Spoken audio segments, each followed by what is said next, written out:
Olá pessoal, sou Karine Oliveira, estou aqui para poder falar mais um pouquinho da minha história para vocês. Hoje eu quero falar sobre o dia 23 de outubro de 2022. Foi um dia que ficará marcado para sempre no meu coração. É um dia que, a cada dia que passa, eu tento superar esse dia que ficou marcado. Como eu falei no vídeo anterior, eu estava grávida, já estava com 36 semanas e no dia 23 de outubro de 2022, era um domingo, eu acordei às 7h30 da manhã, fui tomar o meu café e, como de costume, eu sempre conversava com o bebê na barriga.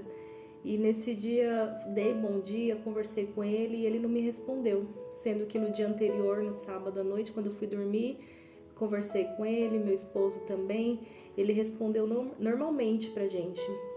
E no domingo, quando dei bom dia, ele não respondeu, colocamos hino, conversamos, comi doce, fiz tudo que era possível fazer para ver se ele se mexia e não obtivemos resposta.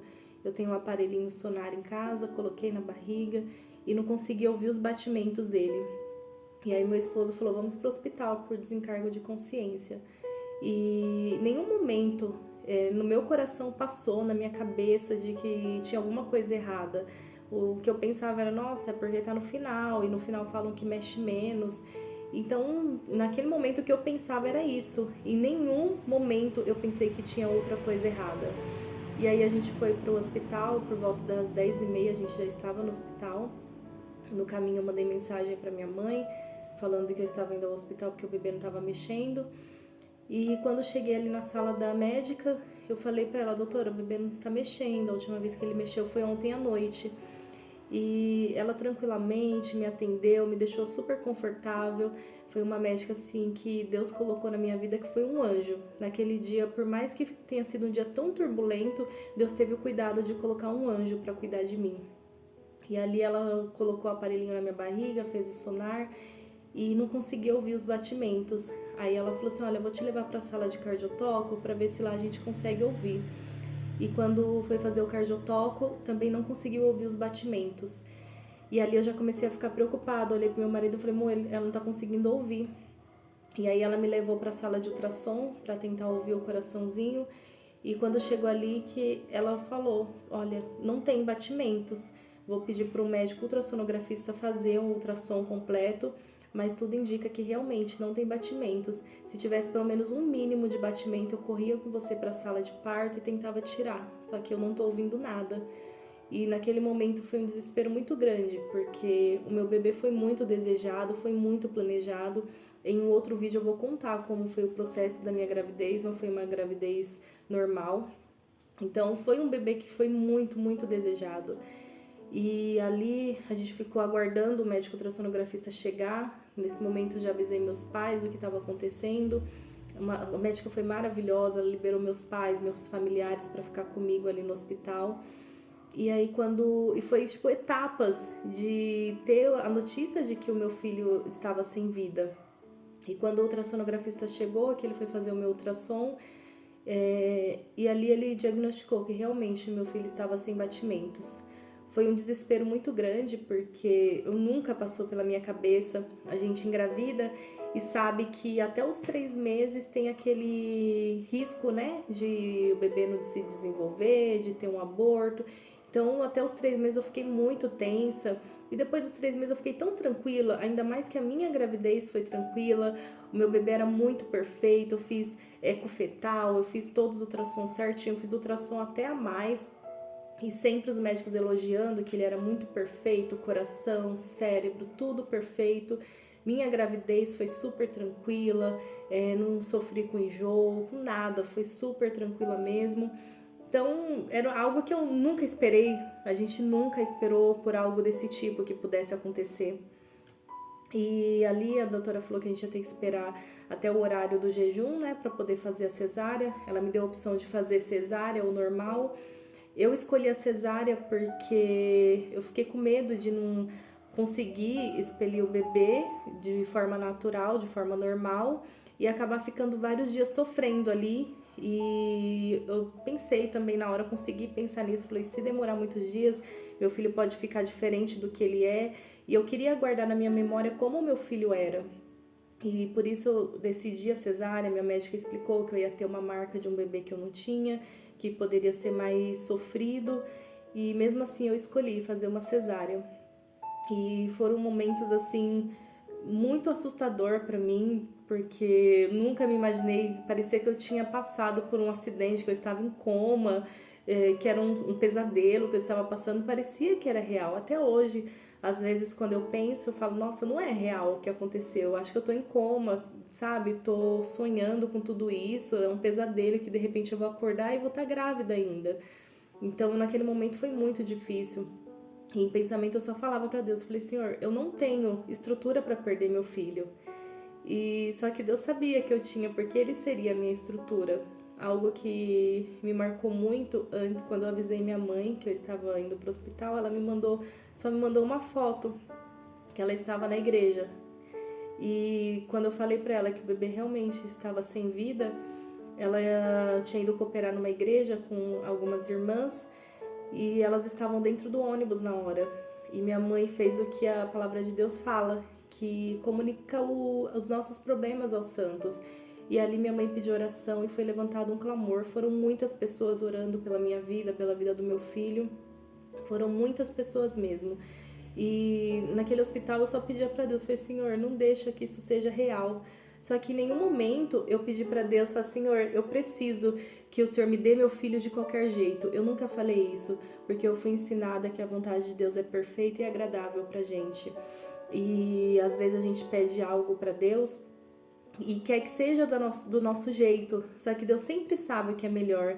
Deus sabe que eu tinha estrutura para poder perder o meu filho, porém eu podia não ter estrutura de ter um bebê que mais pra frente podia me dar trabalho. Não que eu não queira um filho com problema, não é isso, mas tem coisas que a gente não tem estrutura para suportar.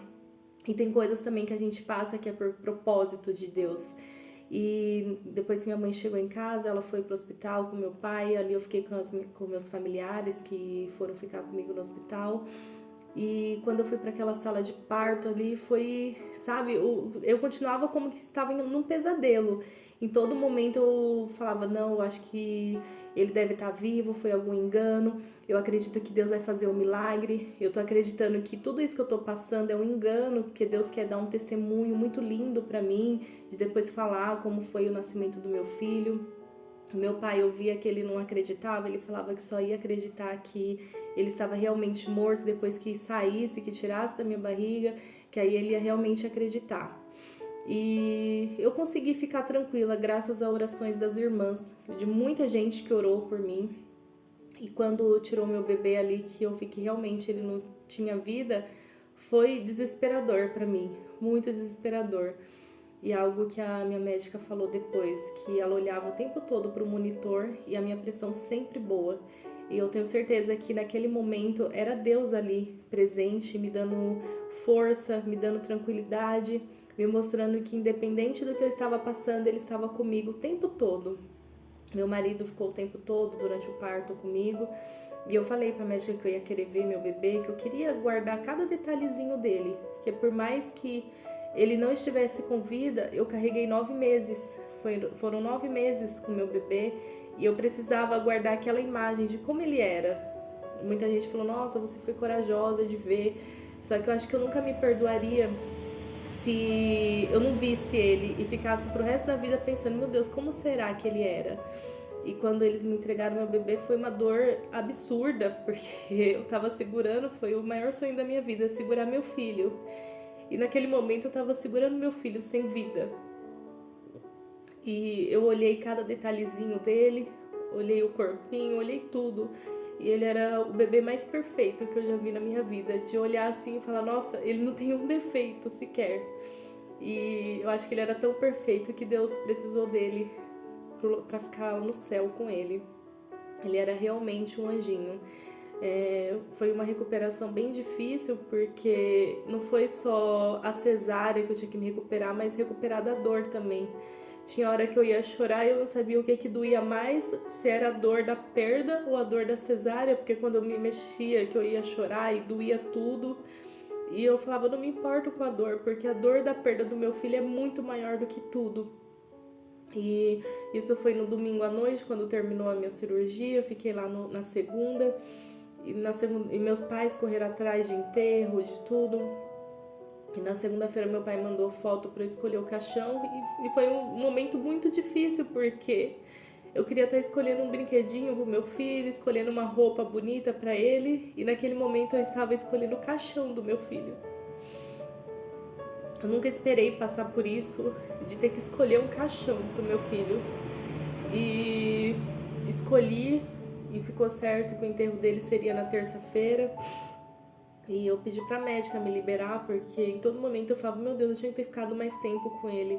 Porque por mais que a gente possa ter um filho vivo, nunca é o suficiente o tempo que a gente passa com nossos filhos, né? E eu queria ver ele mais tempo, porque eu achava que eu tinha que ter ficado mais tempo, que não foi o suficiente o que eu peguei ele no meu colo.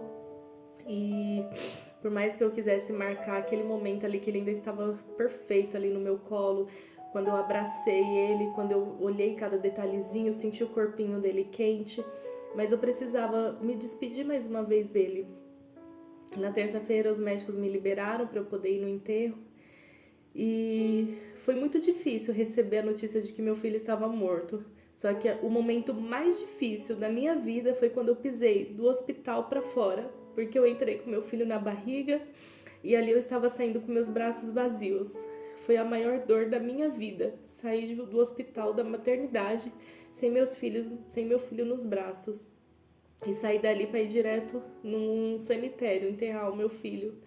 É algo assim que a gente nunca espera passar. Nunca ninguém pensa que vai passar por isso um dia.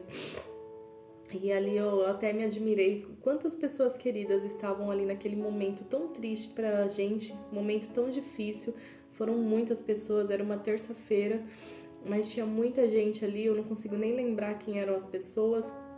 Mas eu tenho certeza que Deus viu e Deus sabe o quanto eu sou grata a cada carinho, a cada suporte que as pessoas nos deram. E saindo dali a gente veio pra casa e eu falei que eu não queria que tirasse nada do meu filho de casa. E eu queria voltar pra minha casa e minha mãe não deixou. Ela falou, não, você vai lá pra minha casa. E fiquei ali na casa da minha mãe por umas 2 semanas, sem conseguir vir na minha casa, porque estava tudo montado. Como ele estava para nascer a qualquer momento, até o bebê conforto já estava no carro, estava tudo montado, o quartinho dele montado. E ali na minha mãe eu consegui me estruturar, graças às orações, graças ao cuidado da minha mãe. Minha mãe tem sido um anjo para mim, de cuidar de cada detalhezinho, ela cuidou. E eu penso que tudo que a gente passa na vida poderia ser pior, tudo pode ser a pior coisa que a gente passe, mas o que nos ajuda a ter força para prosseguir é saber que poderia ser pior. Quando a médica saiu da minha cirurgia e ela foi conversar com os meus familiares que estavam ali aguardando, a minha cunhada perguntou para ela, falou, doutora, ela vai poder engravidar novamente? E ela falou que eu posso engravidar normalmente, sem dificuldade nenhuma, que não houve nenhuma complicação. E eu sou grata a Deus por isso, porque apesar de tudo, eu poderia ter um diagnóstico de que eu não posso gerar novamente, só que Deus é tão maravilhoso que Ele não fez com que eu passasse pela dor de não poder gerar novamente. Um dia eu poderei ser mãe novamente, mais uma vez, né? E eu sou grata a Deus por isso, porque realmente tudo poderia ser pior. E algo que eu fiquei pensando, eu até lembrei do testemunho da cantora Eixa, quando ela perdeu o filho dela, e ela fala que o milagre é ela. E eu nunca consegui entender, tudo que ela postava, ela colocava, o milagre sou eu. E eu não conseguia entender o porquê que ela colocava isso, eu não me aprofundei na história para saber de onde saiu essa frase. E depois, com o tempo, eu pensando, eu falei, meu Deus, tantas pessoas oraram por mim, quanta gente orou por mim, por que Deus não fez o milagre? Eu fui criada na igreja, todas as folgas que eu tenho, eu tô ali nos cultos. O último culto o último culto que eu fui na igreja foi numa quinta-feira, 2 dias antes de perder meu filho. Foi no círculo de oração. Eu estava ali já com contrações, mas eu estava no círculo de oração. E eu não entendi o porquê que Deus não fez o milagre. E Deus ministrou ao meu coração que Ele fez. Às vezes a gente passa por algo e pede para Deus e a gente acha que tem que ser da forma que a gente pediu. mas Deus tem as formas dele de nos atender, de fazer as coisas.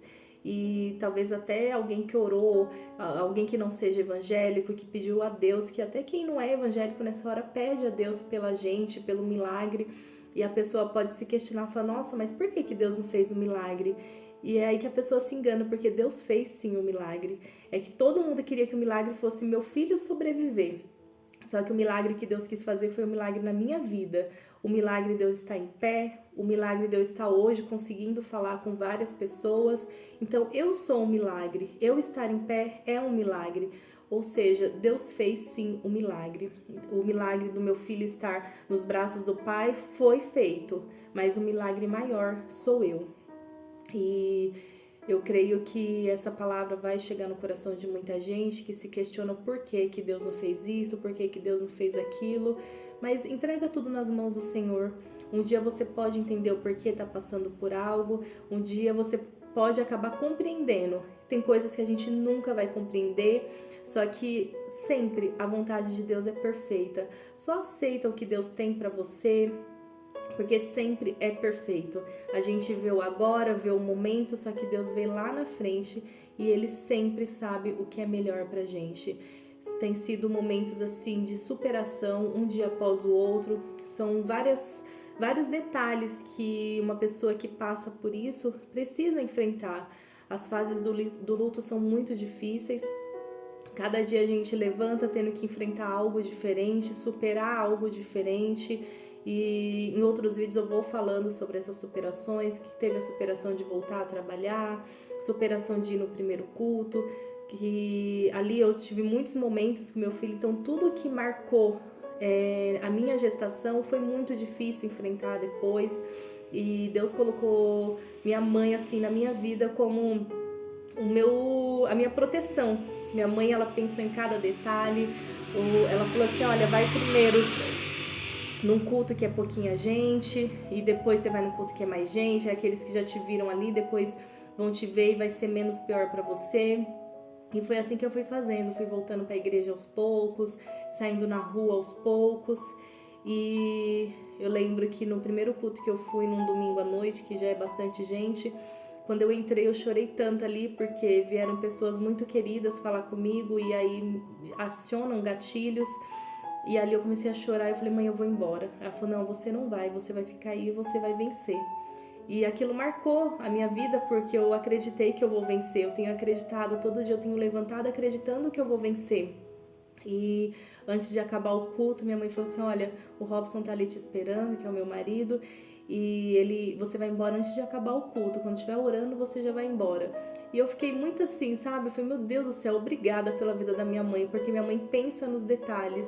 Então eu vi ali que também não era minha mãe, era Deus cuidando dos detalhes. Apesar de tudo, Deus tem cuidado de cada detalhe. E assim tem sido dia após dia. Eu creio que muita gente ainda está orando por mim, pela minha superação. A gente não consegue superar isso da noite para o dia. Não é porque agora eu resolvi fazer esses vídeos, de falar, que significa que eu já estou 100%. Não é assim. Isso são etapas que demoram, sabe? São fases que demoram. E tem pessoas que está passando por isso também, que tem me procurado. E eu quero falar pra você que uma hora vai passando. Só não aceita ficar em depressão. Isso é algo que eu nunca aceitei pra minha vida. Quando tudo aconteceu, eu tive duas opções. Eu tinha a opção de ficar numa cama depressiva, não conseguir mais ter felicidade, ou eu tinha a opção de me levantar, me ressignificar e fazer algo bom disso que eu passei. E tem sido muito melhor. Nenhuma das opções traz meu filho de volta. Só que a opção de se levantar, de se ressignificar, me faz bem. A minha terapia me faz bem e eu tenho certeza que estou ajudando outras pessoas. E no propósito de ajudar outras pessoas, isso tem me ajudado também. Quando eu recebo mensagens, recebo de pessoas que eu conheço, de pessoas que eu não conheço, falando, nossa, como a sua história me tocou. Porque a gente passa por algo menos pior e a gente acha que é o fim. E eu fico feliz de saber que a minha história tem ajudado outras pessoas. tem dado força para outras pessoas. Tem gente que está passando pelo que eu passei agora e eu fico feliz de já poder estar ajudando essa pessoa, apesar de ainda não estar 100%, mas já conseguir ajudar outras pessoas a se ressignificarem também. Outros vídeos eu vou falar sobre os momentos felizes que eu passei da gravidez, como foi que eu engravidei. E eu tenho certeza que cada um deles vai tocar no coração de quem precisa. Foi Deus que me direcionou para fazer esses vídeos, é uma forma de estar me ajudando também. E tenho certeza que vai alcançar outras pessoas também que precisam ouvir. Deus abençoe a vida de cada um e de cada um que tem orado por mim.